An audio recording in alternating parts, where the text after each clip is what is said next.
तो हेलो दोस्तों, आप लोगों का फिर से एक बार स्वागत है आपकी एक नई वीडियो में। जैसा कि दोस्तों यहाँ पर आप देखने वाले हैं BA third semester Hindi literature paper. और जैसा कि दोस्तों आप लोग यहाँ पर पेपर कोड देखने वाले हैं। देखिए पेपर कोड आपका दिया है 41603, बहुत ही ज़्यादा इंपॉर्टेंट है। और यहाँ पर मैक्सिमम मार्क है आपके 75 है। समय आपका दिया है 2 घंटे का। तो एक एक प्रश्न को दोस्तों आप लोगों को नोट करना है, बहुत ही ज़्यादा इंपॉर्टेंट होने वाले हैं। देखिए यहाँ पर हम क्वेश्चन देखते हैं। क्वेश्चन से पहले दोस्तों यहाँ पर एक छोटा सा नोट है, हम उसको देख लेते हैं। आपका खंड आ दिया है, अति लघु उत्तरीय प्रश्न है। और यहाँ पर दोस्तों 10 प्रश्न आपको दिए हैं। और प्रश्न 2 नंबर का है, शब्द सीमा के 75 शब्दों में है। तो बहुत ही ज़्यादा इसको देखना अच्छे से और समझना। देखिए यहाँ पर क्वेश्चन आपका क्या दिया है इस प्रकार। कहानी के कितने तत्व हैं, किसी एक तत्व को स्पष्ट कीजिए। क्या करना है, कहानी के कितने तत्व हैं और किसी एक तत्व को यहाँ पर डिटेल में बताना है। खा आपका दिया है, खा क्या है कि नाटक तथा कहानी में अंतर स्पष्ट कीजिए। नाटक और कहानी में क्या अंतर है वो आप लोगों को यहाँ पर बताना है। दोस्तों आप लोगों को पता ही होगा। आगे हम प्रश्न देखते हैं क्या प्रश्न आपको दिए हैं। तो यहाँ पर देखिए दोस्तों आपका गा दिया है कि मनोवैज्ञानिक हिंदी उपन्यास का प्रवर्तक किसे माना जाता है, स्पष्ट कीजिए। बहुत ज़्यादा इम्पोर्टेंट है। घा आपका दिया है कि हिंदी आलोचना के उद्भव और विकास पर संक्षिप्त टिप्पणी लिखिए। आड़ा आपका दिया है नाटक के तत्वों की संक्षिप्त विवेचना कीजिए।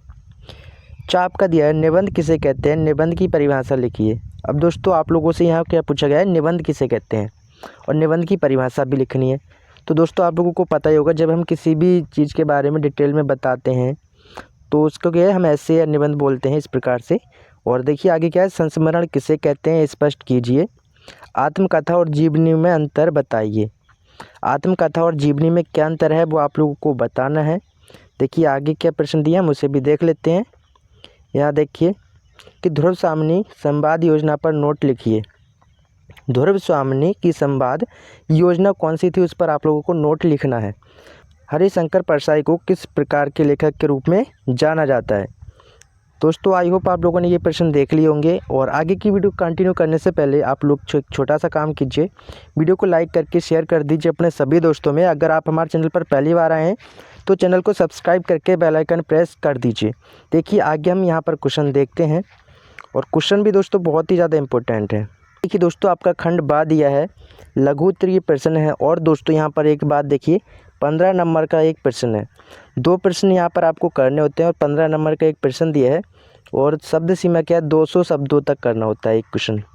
200 शब्द दोस्तों आप समझ ही सकते हैं कितने हो गए। और यहाँ पर देखिए हम प्रश्न देखते हैं। प्रश्न आपका 2 दिया है, क्या है कि निम्नलिखित वाक्यांश का संदर्भ सहित व्याख्या कीजिए। क्या करना है, संदर्भ व्याख्या दोनों ही करनी है। कि मेरे कमरे से बाहर जाने पर गिल्लू भी खिड़की खुली जाली से बाहर चला जाता है और दिन भर गिलहरियों के झुंड का नेता बना। क्या है, दिन भर जो गिलहरी होती है उनके झुंड का क्या है, नेता बन जाता है।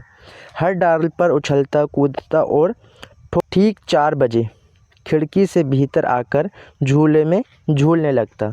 जिस खिड़की से दोस्तों वो गिल्लू बाहर निकलता, ठीक 4 बजे उसी खिड़की से अंदर आकर झूले में आराम से बैठ जाता और झूलने लग जाता था, कि जैसे मैं कहीं बाहर गया ही नहीं, इस प्रकार से। तो आगे देखिए आगे क्या प्रश्न दिए हैं देखते हैं। तो यहाँ पर देखिए दोस्तों आपका प्रश्न 3 दिया है इस प्रकार से, निम्नलिखित वाक्यांश का संदर्भ सहित हिंदी व्याख्या कीजिए। क्या करना है, संदर्भ सहित व्याख्या करनी है। और यहाँ दोस्तों क्या है, मनुष्य की जीवन शक्ति बड़ी निर्मम है। सभ्यता संस्कृति प्रथा मोह की रोंदती चली आ रही है। यहाँ पर देखिए मनुष्य की जो शक्ति है बड़ी निर्मम है। सभ्यता संस्कृति और मोह ये सबसे चली आ रही है। ये सभ्यता संस्कृति धर्माचार्यों विश्वास उत्सव व्रत किसी भी परवाह न मस्तानी चाल से अपने रास्ते जा रही है। इस तेज धारा में अशोक कभी बह गया। क्या है, इस तेज धारा में अशोक कभी बह गया। और अशोक वृक्ष में एक प्रकार का कोई परिवर्तन नहीं आया है, वह उसी मस्ती में हंस रहा है। हाँ, उसे हमारा देखने का दृष्टिकोण अवश्य बदला है। यहाँ पर दोस्तों क्या है, जो हम देखते हैं उसको देखने का हमारा दृष्टिकोण बदल गया है, लेकिन वो सभ्यता क्या है अभी भी उसी डायरेक्शन में चली आ रही है। आगे देखिए क्या प्रश्न आपको दिया है, यहाँ पर देखते हैं। देखिए क्वेश्चन 4 क्या है, निम्नलिखित वाक्यांश का संदर्भ व्याख्या कीजिए कि न्याय के सिवा उसे और कुछ नहीं सूझता। क्या है कि न्याय के सिवा उसे और कुछ नहीं सूझता। आज उसे यह भी विश्वास हो गया कि पंच की ज़बान से खुदा बोलता है। क्या है, पंच की ज़ुबान से खुदा बोलता है। जुम्मन की बातें सुनकर भाव बेहाल हो गया। इस पानी से दोनों का मैल धुल गया। मित्रता की मुरझाई हुई लता फिर से हरी हो गई और यह भी सिद्ध हो गया कि वास्तव में पंच में परमेश्वर का वास होता है। यानी दोस्तों जो पंच होता है उसमें क्या है, परमेश्वर का वास होता है। इससे क्या है, दोनों काम कर देता है। वो किसी से लड़ाई झगड़ा होता हो उसको भी वो न्याय दिला देता है। आगे देखिए, आगे क्या प्रश्न दिए हैं, आइए दोस्तों देखते हैं। यहाँ पर देखिए दोस्तों आपका खंड 7 दिया है, दीर्घ उत्तरीय प्रश्न है। नोट आपका दिया है, केवल एक प्रश्न का उत्तर दीजिए। दीर्घ उत्तरीय प्रश्न 25 अंकों का है। क्या है, यहाँ पर एक प्रश्न का उत्तर ही आपको 25 नंबर यहाँ से दे सकता है और यहाँ पर शब्द सीमा क्या 800 शब्दों में करना होता है। देखिए दोस्तों यहाँ पर हम प्रश्न 6 देखते हैं। क्या दिया है कि भारतेंदु हरिश्चंद्र की भाषा शैली पर प्रकाश डालिए। यानी दोस्तों भारतेंदु हरिश्चंद्र की भाषा शैली कैसी थी उसको यहाँ पर आपको डिटेल में बताना है।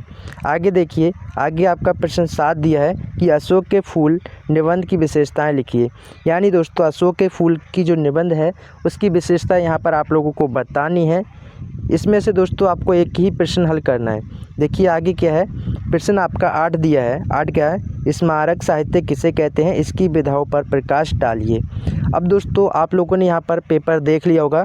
आई होप दोस्तों आप लोगों को पेपर अच्छे से समझ में भी आ गया होगा और एक एक क्वेश्चन का आपने नोट करके ज़रूर रखा होगा। उसका सॉल्यूशन भी आप लोग बाद में देख लेना। तो दोस्तों अभी तक जिसने वीडियो को शेयर नहीं किया है तो शेयर कर दीजिए और आप चैनल पर पहली बार आए तो चैनल को सब्सक्राइब करके बेल आइकन प्रेस ज़रूर कर देना है। तो मिलते हैं आपसे एक ऐसी नई वीडियो के साथ, तब तक के लिए जय हिंद।